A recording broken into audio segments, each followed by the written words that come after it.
You're welcome to Positive Impact. My name is Joy Elenwo, and I'm your host for today. Positive Impact is a program that talks about social issues that affect the family and the society generally.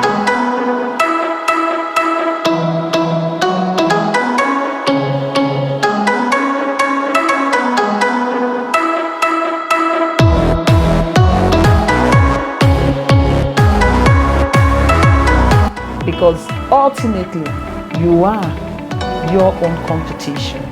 Because until you arise, every other thing is sleeping.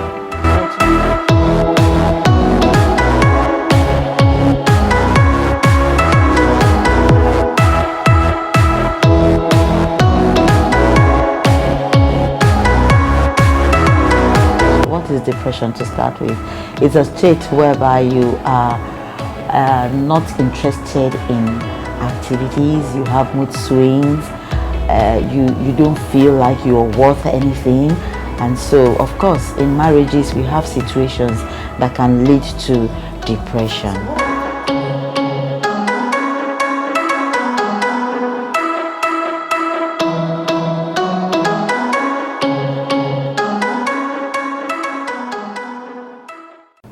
Hello viewers, you're welcome to another edition of Positive Impact.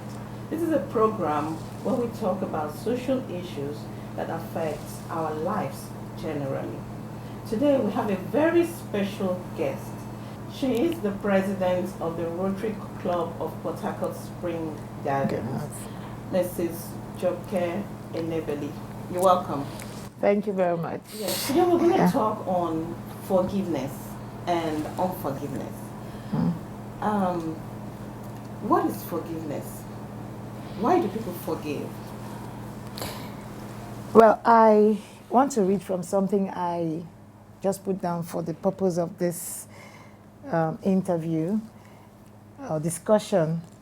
And I have it here that forgiveness is a conscious, deliberate decision to release feelings of resentment or vengeance towards a person or a group of persons that harm you, regardless of whether they actually deserve your forgiveness or not.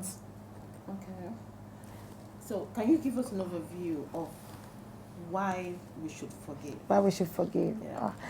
For me, I think it's more for us to forgive. So, with all of the noise in the world and the hurt that we go through on a daily basis, I want to speak from the Christian perspective. Okay, as Christians, we forgive for different reasons. Okay. We have no choice but to forgive. If you're a Christian, you have no choice. I want to think that even Muslims, uphold this same virtue that we should forgive, because I think it's for our own benefit.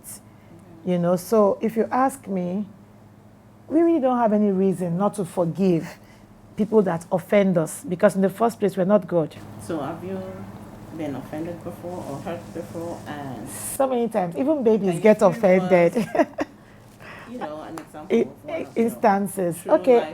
Story. Okay, like I said, it's a kind of feeling of resentment, and it's a hurt that when you think of that situation or what caused the problem or whatever it is that is making you not to forgive the person, you tend to want to live with it and fester on it, like feast on it, and hold on to it.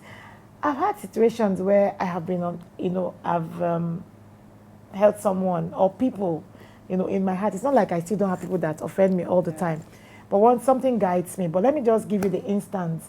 Years back, 24 years ago, because my daughter is 24. Yeah, my daughter is 24. That situation almost got me killed. When I mean killed, it was so bad that it took my pastor to come to my house to beg me. Really? You understand? Yeah, to beg me, because a woman, I went to a bar. I used to love soft furnishing and all the rest of them. So I went to a bar to pick up some stuff for some people.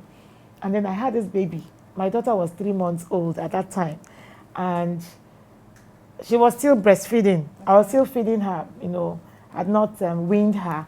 And so I left her with my friends. I extracted milk from my, I kept milk for her to take. Yeah. And then they finished the milk. And then this girl was hungry. The baby finished the milk. Okay. They finished feeding her with the milk, Okay. my breast milk that I kept. And so, because I was doing baby friendly at that point, when you have a first child, it's like you want to experiment. Whatever they say do, you do. Yeah. So they finished the milk. They fed her with the last one. And then this girl started crying.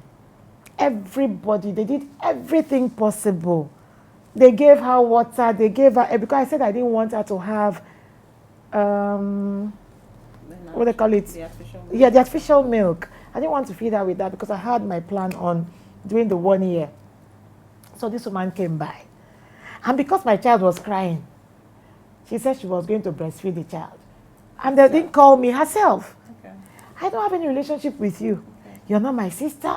You're nothing. And then you came and fed. When I got back, they told me that this woman breastfed my child. Really? I almost died. I'm like, what if this woman had one infection? Yeah. What if there was something wrong with her? Oh, there was nothing I didn't think. I started crying. I was bitter. And she was around. She came around to tell me, oh, I had to help your child. Yeah. I said, no, you don't have any right. Why did you feed my child? I cried. I wailed. The bitterness was so much that the woman had to run away from me. Because when she saw me, she was like, this lady was going to tear me apart. People begged me, I refused. So the bitterness so stayed with me that when my husband got back and then we were explaining what happened, he said, okay, it has happened. I said, no, I cannot. I won't forgive this woman. Who asked her to feed my child? Do you know that I didn't want to go, I didn't go to church. They had to call my pastor to come and beg me. The man said, look, this woman only helped to save a situation. Yeah. I said, I don't know her. I never knew her from anywhere. Who sent her? In fact, I did not even hold the people that gave my child to the woman to breastfeed. It was the woman I held. You understand? Responsible. So it was that bad. So it took me days and months to tell you that it was so bad. I can still, it resonates with me till today, what happened to me. Okay. Unforgiveness is not good. I'm telling you. I was hot. I had to go to the hospital to check whether I had high blood pressure or something. It was that bad. That means you understand? It affected you. It affected everything about me. And I transferred aggression. When my husband says sorry, I'm like, hey, are you the one? You do send that. Everybody that came asking for me to forgive the woman, I took it on them. I said, no. It was like you people connived and did this to me. Yeah. So it went for months. And then years, Joy, it went for years, even years. When my child was even 1, 2, I kept on remembering this thing. And guess what happened? What happened? We were in a church. We were in a parish of Redeem at that point. And we moved to another parish. I now heard a story that this woman killed her 2 children. Wait, this same woman? The story actually is everywhere. This same woman. Yes. Really? So there was a mental issue. Wait, it happened before she breastfed your daughter or after? It happened after she breastfed my daughter. Okay. So apparently I was fighting against something I never knew was going to happen later. Yeah. So I was having this, I had fits of shock some nights. Yeah. Then when we moved to another parish, the story came round the whole of Port Harcourt that this woman killed her children in a hotel room. Yeah. Same woman. She had separated from her husband. The depression or something, I don't know what came up. And then she saw these children on the bed. Mind you, this woman was a lawyer. She's a learned person. Yeah. She was learned. She said she saw the children like snakes on the bed. And then she stabbed and she killed those children. It means she had it looks like there was an issue. For me, it's like, you're not well. Yes. At the point where she fed my daughter, I felt she wasn't feeling well. Yeah. I don't know what just came over me, like there's something about this woman I didn't like. So that was the pain I had. Yeah. Okay? Maybe it was a relative. I would have said, okay, this is my relative. Oh, my friend helped out and all that. You had no connection with me. You just saw a child, and it's okay, I will feed the child, and you fed the child. So, then after some years, we discovered that this woman killed her own children. Okay. I can see those children, I know those children. You understand? You know, so after some years again, I hear she's passed on. Okay. But at what point were you able to forgive her before she passed on? Or? Okay, before she passed on, when I heard about it, I'm like, oh, was that why I was reacting like this? Well, I eventually forgave her. That's the truth. You understand? I forgave her because, you know, we hear preachings, we hear talks, morals, you know, here and there from time to time, and then we get to let them sink into us, and then you begin to ask yourself. One thing that, you know, lived with me after a while was, for how long were you going to hold on to this unforgiveness? Yeah. So how was the forgiveness done? You did it personally, or I you had never, to speak to no, her? no, no, no, no. I never met, from that time till now, Yeah, I didn't meet that woman anywhere. I only knew about her. I was hearing about her. She was a lawyer and things, her life. Maybe when she gets into a network where I find myself too, you know, I just see her. And I never talked with her, but to me, I felt like it was about me. Okay. For her, she didn't have anything against me. She had asked me to forgive, begged me, but I was the one that was hurt. So I saw that I was killing myself when the woman moved on. Okay. So I had no choice but to say, no. Okay, she solved the situation. It dawned on me that, okay, she solved the situation. But in solving the situation, she helped me out in a way I didn't take lightly. Yeah. Okay, but over time, I had to forgive her. And the day I chose to forgive this woman, in my heart, how to hold something against people. That's naturally me. If I hold something against someone, after a while, I let go. I even forget the incident. I will not be able to tell you what happened from, you know, like that. Yeah. But for that woman, I forgave her, and I felt free. I felt relieved. She's no more. And for me, I didn't need to actually talk to her. Yeah. That's me. I just felt there was no need, because it was me to deal with myself, you know. And then I forgave her from my heart, and that was it. Forgiveness is very important. Oh, no, no, You no. know, so we Extremely shouldn't hold on to important. grudges. Yes, yes. The So more how you... No, go ahead. Sorry, okay. How about somebody who repeatedly, you know, continues to hurt you?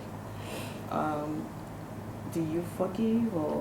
Let me tell you something about what Jesus Christ, what God did for us on the cross. He forgave us before we came into existence. He forgave us ahead of time. So I used to be a very bad critic. I criticize everything I see. You understand? And I got to a point, as I grew mature, you know, in life, I got to a point where I asked myself, these things you hold on to, if people do these things, if people hold these things against you, Yeah. what would you do? How would you feel if people keep counting hurts against you? You understand? And then I try to put myself, I'm a Christian in the first place. So if Jesus Christ says you should be like him, there are so many things that we actually are not going to be able to meet 100% of what Jesus Christ has asked us to do, or God has asked us to do. But the truth is, there is a command. Yeah. There is a commandment for us to be like him. Yeah. Okay? If there is a scripture that says you should be like Christ, who am I to say So how many I will times not can we forgive? forgive? As many Over and over, okay? Because people will keep hurting us. Yeah. So when I find people hurt me, there's a scripture that says that in the house of God, if you find some people that you know, are always causing problems here and there, that means you always see people, you always be offended. So just prepare yourself to always forgive those people. Yeah, but then if it gets to a point where you cannot take it from someone again, you don't have to keep malice, but you can cut the person off. Okay. You cut someone off because of, you want to protect your heart. You want to protect yourself. So you can cut that relationship off. You cut it off, but you're not cutting off not to have, and then when I mean cut off also, you try not to make the person get to hurt you a second time, again and again and again. You try to make sure that you don't get to that point where you already know the person, that this person, either the person is always arguing. Like I was telling, when I was prepared, I was telling my assistant, I say, see me, I hate arguments. So. Okay. With my friends, you can't catch me argue with my friends. If I have a friend that argues over something over time, you see me, I always look at you. Because I don't want to spoil relationship. Yes. Do you understand? So I just leave it. I let go, not because I do not have, you know, what to come up with, you know, with, but I just don't want the argument. And so I do it to strangers sometimes. Strangers, want to stand my grounds, but then when it comes to friendship, and I see my friend you're like this all the time, I'll just make sure that you don't get to the point where you get to me. You understand? So I try to protect myself and I keep you at bay. We're still friends, but when it comes to that thing, and I know this one, the moment you bring it up, wahala don't come. I will just pack it up. I will not say anything to you. Go ahead and be, blabbing and all that. No, it's only babies that do that. You beat a child, the child comes back the next minute. We're humans. We've grown to this level, we're formed in our ways. So for me, to the viewers out there, I'd like to say that it is for your own benefit, for your own good, to forgive, because I try to forgive. I'm not saying what is easy for me to do, but I do it. Thank you so much for coming to the show. We hope to see you again some other time. My pleasure. Viewers, we now come to the end of this program. Please subscribe and like our channel.